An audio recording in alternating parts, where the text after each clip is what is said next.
মঞ্চত উপবিষ্ট সমূহ বাপলৈ মই সশ্ৰদ্ধ প্ৰণাম জনালোঁ। আমি আজি NB নিউজৰ বহুকেইগৰাকী সদস্যৰ সৈতে মই এই মহাপন্দা এৰাতলী পথাৰত বৈকুণ্ঠ ধাম বুলি কৈছোঁ। মই ইয়াত আহি উপস্থিত হৈ নিজকে ধন্য মানিছোঁ। আগৰ জন্মত কিবা পুণ্যৰ কাম কৰিছিলোঁ, সেইকাৰণে ইয়াত আজি আহিব পাৰিছোঁ। ইয়াত আহি পোৱাটো বৰ ডাঙৰ কথা। মই বৰ ধাৰ্মিক মানুহ। ভাৰতবৰ্ষৰ বিভিন্ন মন্দিৰকে আদি কৰি বিভিন্ন তীৰ্থস্থানত মই গৈছোঁ। পোনতে মোৰ এনেকুৱা অভিজ্ঞতা হোৱা নাছিল শংকৰ সংঘৰ অধিৱেশনত অহা। 94 সংখ্যক যি বাৰ্ষিক অধিৱেশন ইয়াত হৈছে মহাপন্দা এৰাতলী পথাৰত, এইখনে এটা আমাৰ সমাজত এটা বাৰ্তা বহন কৰিছে যে আজি আমি এটা এনেকুৱা এটা অসমীয়া জাতি, যি জাতিটোৰ বিষয়ে বহু বছৰ আগতে মহাপ্ৰভু শংকৰদেৱে হয়তো ভাবিছিল যে মোৰ পিছৰ জেনেৰেশ্যনটোই এটা উন্নত জাতি হওক। আৰু মই ভাবিছোঁ, মই আশা কৰিছোঁ তেখেতে যেনেকৈ ভাবিছিল কিছু পৰিমাণে হ'লেও আমি সফল হৈছোঁ। এই যি শংকৰ সংঘ আছে, মোৰ দৃষ্টিত মোৰ যিখিনি জ্ঞান, এই জ্ঞানৰ ফালেৰে মই কৈছোঁ এইটো এটা সুশৃংখলিত অনুষ্ঠান। মই দেখাত আজিলৈকে ইমান শৃংখলাবদ্ধ অনুষ্ঠান মই দেখা নাই। এই অনুষ্ঠানে আমাৰ জাতিৰ মান মৰ্যাদা বহুলংখ্যে উন্নত কৰিলে। আৰু মই খালি আজি এটাই অনুৰোধ কৰিম, মই বেছি সংখ্যক দিল্লীতে থাকোঁ। আমাৰ শ্ৰদ্ধা ৰাণাদাই মোক জানে, ৰাণা গোস্বামীদেৱে। গতিকে মই আপোনালোকক এটা অনুৰোধ কৰিছোঁ, অহাবাৰ বা তাৰ পিছৰ বছৰ আপোনালোকে পাৰিলে দিল্লী চহৰত অধিৱেশনখন পাতাৰ ব্যৱস্থা কৰক। আমি NB নিউজে যিমান পাৰোঁ সহায় কৰিম, আৰ্থিকভাৱে সহায় কৰিম। আৰু মই চৰকাৰকো অনুৰোধ কৰিছোঁ, আপোনালোকে বহুত কাম কৰিলে, লাচিত দিৱস কৰিলে, এবাৰ শংকৰ সংঘৰ এখন অধিৱেশন আমাৰ দিল্লী চহৰত কৰক। এই অসমীয়া সংস্কৃতিটো আমি গোটেই ভাৰতবৰ্ষক দেখুৱাব লাগে। আমাৰ শংকৰ সংঘ কিমান ডিচিপ্লিন এটা সংঘ, সেইটো দেখুৱাব লাগে। শংকৰদেৱে আমাক বহুত দি থৈ গ'ল।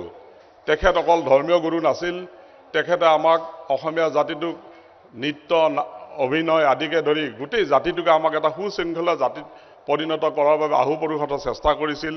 তেখেতে নাও আৰু খোজকাঢ়ি নাৱেৰে গৈ ভাৰতবৰ্ষৰ বিভিন্ন অঞ্চললৈকে গৈছিল। গৈ তাত যিখিনি জ্ঞান পাইছিল সেই জ্ঞানখিনি আনি আমাৰ অসমীয়া জাতিটোক বিলাই দিছিল। আৰু আজি আমি ইমানেই ব্যস্ত, আমি আমাৰ নিজৰ ইজনে আনজনৰ খবৰ ল'বলৈ সময় নাই।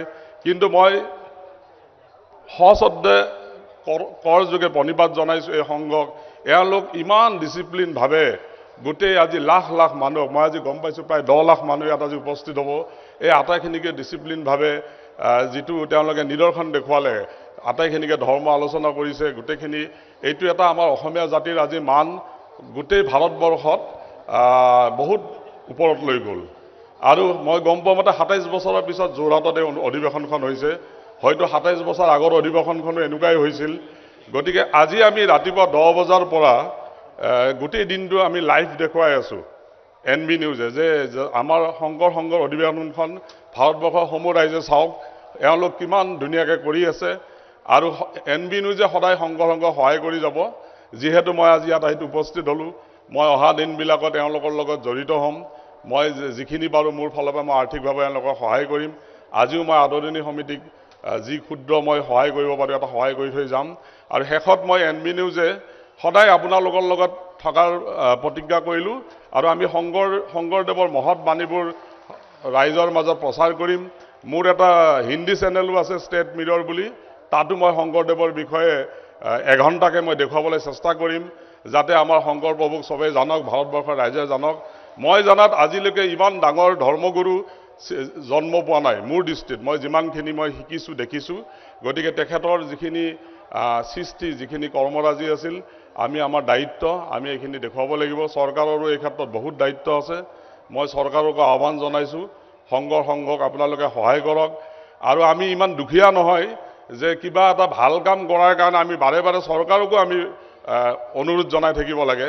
আমি ইচ্ছা কৰিলে যদি ইয়াত 10 লাখ মানুহ আছে, 10 লাখ মানুহে যদি আমি 100 টকাকৈ দিলেও 10 কোটি টকা হ'ব। গতিকে আমি জাতিটোৰ কাৰণে 100 টকা এটা উলিয়াই দিয়াটো একো ডাঙৰ কথা নহয়। আপোনালোকে অলৰেডি ইতিমধ্যে বহুত খৰচ কৰিছে শংকৰ সংঘৰ কাৰণে।